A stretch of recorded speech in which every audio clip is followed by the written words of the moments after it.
Hello everybody, welcome to my channel. I'm Christopher David Lawson of NEPA, CDL NEPA. Today we're going to be putting a new exhaust on my 2020 HAWK DLX. Yo mama. First we're going to do a sound check of the original exhaust system, and then we're going to do a sound check afterwards with the new power core system. Let's go ahead and roll it. You think you know me?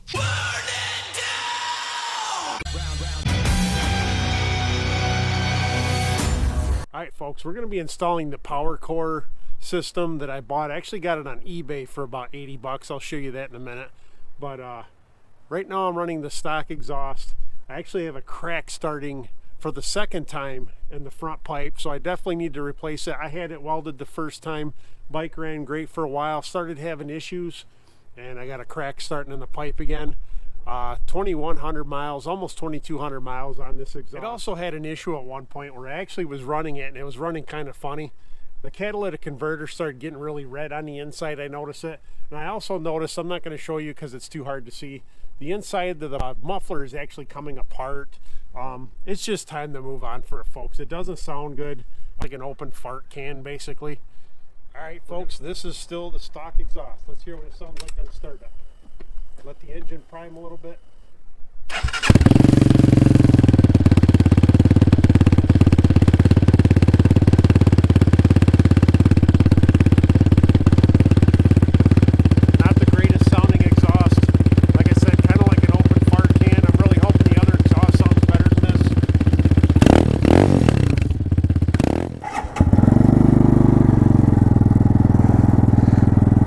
It's cold out right now. It seems to be idle a little higher than it should be, but who knows? We'll get that figured out later. Let's go. Go through my neighborhood quick. Make sure nobody's coming.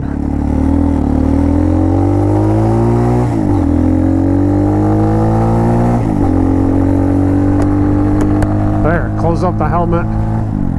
Just going through town here real quick. All right, folks, let's go.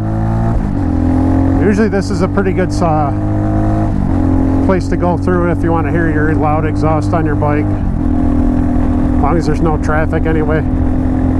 I do have a tunnel I like to ride through, but there's construction going on by that right now, so.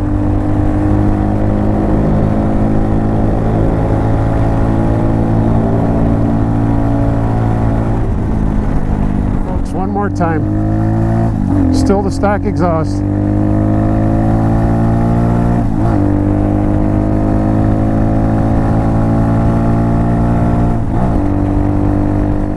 Like I said, folks, the stock system is really not that impressive. I think people have had a history of the catalytic converter acting up on it.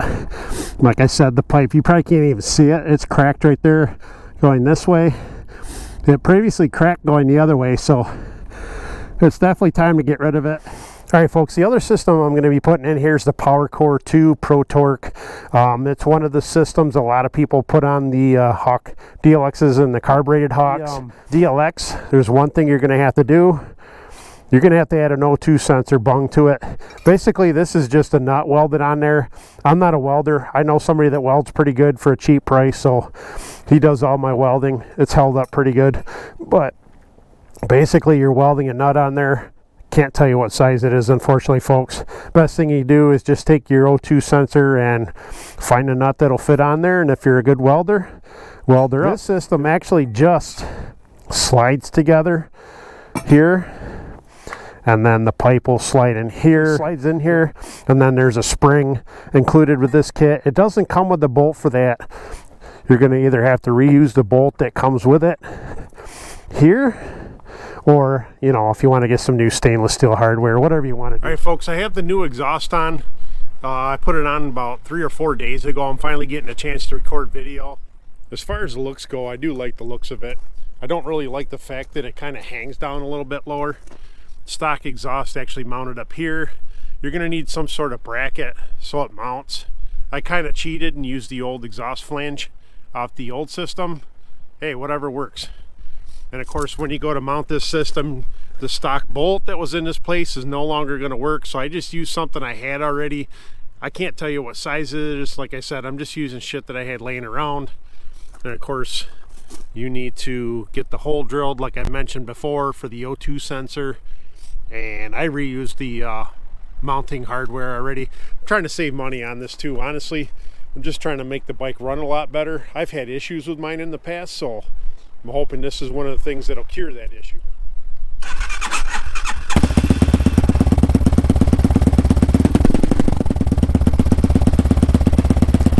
It is very cold out here today, folks. The bike has been sitting, so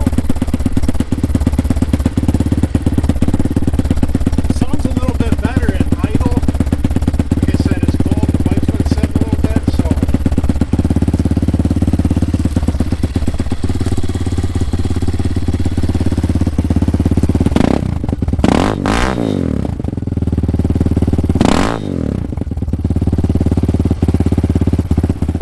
like I said before, it was a little nicer out when I first started this video. This has taken me about a week or so to get around to finishing this video up. Alright, let's see how this thing sounds.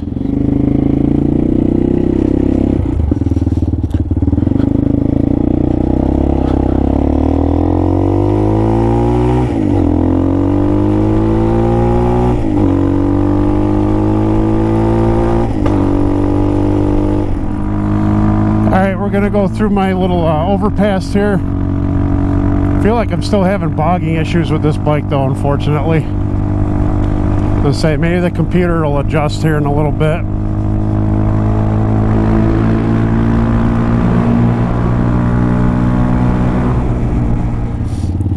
Alright, I feel like I got my 2000 RPM idle back with this thing. I don't know, it was having a hard time keeping it before, so maybe that's improved. But I still feel like something's not right. But I will say it sounds a little bit better. I got to fart around my front brake too. My front brake's squeaking a little bit, but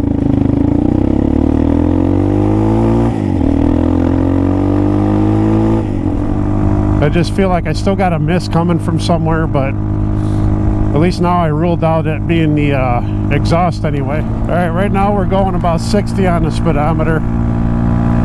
Let's see. I'll let it open itself up a little bit, and I do have a check engine light. I may have to get it tuned again, unfortunately, but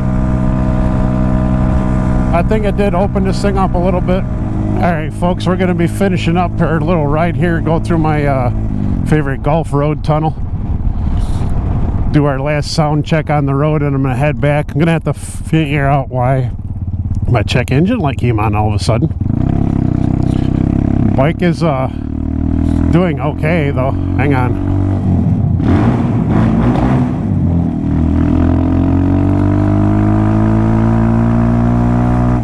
I can't say the bike feels like it has much more power, obviously, but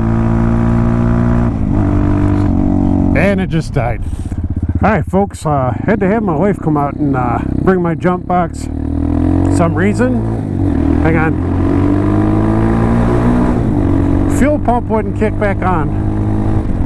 We hooked it up to the jump box and it started giving me a hard time starting, and finally the fuel pump turned on, and well, it's riding okay right now, but I don't know, man. This video was supposed to be about the exhaust, but it's just another of the long line of problems I've had with this bike since day one.